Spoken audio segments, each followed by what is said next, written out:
కూటమి నేతల కల నెరవేరింది. వైసీపీ మేయర్ పై అవిశ్వాస తీర్మానం నెగ్గింది. గ్రేటర్ విశాఖ మున్సిపల్ కార్పొరేషన్ కూటమి వశమైంది. అయితే మేయర్ ఎంపికపై నేతలు తర్జన భర్జన పడుతున్నారు. ఏపీలోనే అతిపెద్ద మున్సిపల్ కార్పొరేషన్ కు కాబోయే మేయర్ ఎవరు అన్నది ఇప్పుడు ఆసక్తికరంగా మారింది. మరోవైపు డిప్యూటీ మేయర్ తమకు ఇవ్వాలని జనసేన బీజేపీ కోరడం ఆసక్తికరంగా మారింది. సుదీర్ఘ వ్యూహాలు క్యాంపు రాజకీయాలకు తెరపడింది. జీవీఎంసీ మేయర్ పీఠం ఎట్టకేలకు కూటమి వశమైంది. నెంబర్ ఏమాత్రం తగ్గకుండా కూటమి నెగ్గుకొచ్చింది. సమావేశానికి 74 మంది సభ్యులు హాజరయ్యారు. విప్ జారీ చేసిన 27 మంది వైసీపీ సభ్యులు కూటమితో జతకట్టడంతో మేయర్ హరివెంకట కుమారిపై అవిశ్వాస తీర్మానం నెగ్గింది. జీవీఎంసీ మేయర్ పీఠం దక్కడంతో కూటమి నేతలు సంబరాలు చేసుకున్నారు. మరోవైపు మేయర్గా ఎవరికి అవకాశం కల్పిస్తారు అన్న విషయం సస్పెన్స్ గా మారింది. మేయర్ రేసులో 96వ ward TDP corporator Peela Srinivas పేరు బలంగా వినిపిస్తోంది.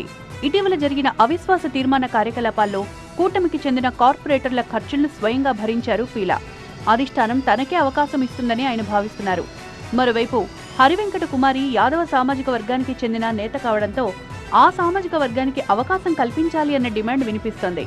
దీంతో టీడీపీలోని యాదవ కులం కార్పొరేటర్లు అధిష్టానం దగ్గర లాబింగ్ మొదలుపెట్టారు. ప్రస్తుత వైఎస్ఆర్సీపీకి చెందిన డిప్యూటీ మేయర్ జియాని శ్రీధర్ పై కూడా అవిశ్వాసం ప్రకటిస్తూ ఇచ్చిన నోటీసుపై ఈ నెల 26న ఓటింగ్ జరగనుంది. ఈ పదవిని జనసేన కేటాయించే దిశగా చర్చలు జరుగుతున్నాయి.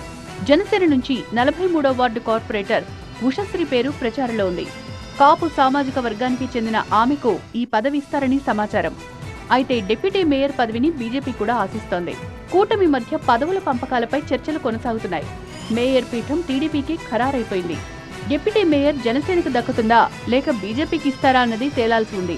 మరోవైపు పార్టీ లైన్ దాటి కూటమికి అనుకూలంగా ఓటేసిన 27 మంది సభ్యత్వాలు కోల్పోవడం ఖాయమన్నారు మాజీ మంత్రి గుడివాడ అమర్నాథ్.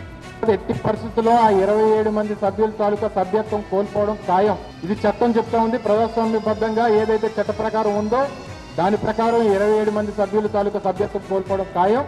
వైసీపీ విప్ ధిక్కరించిన వారిపై వేటు వేయకపోతే న్యాయస్థానాలను ఆశ్రయిస్తామంటున్నారు వైసీపీ నేతలు.